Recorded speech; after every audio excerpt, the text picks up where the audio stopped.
This one is literally said by Rasulullah sallallahu alaihi wasallam. The hadith is in Musnad Ahmad.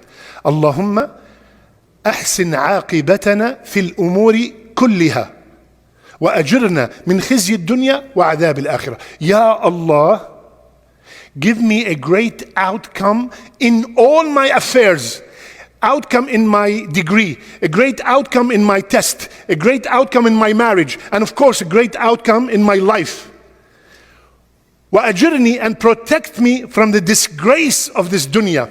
Ya Allah, don't make me humiliated in this dunya. Don't make poverty humiliate me. Don't make the enemy humiliate me. Do not make the kuffar humiliate me.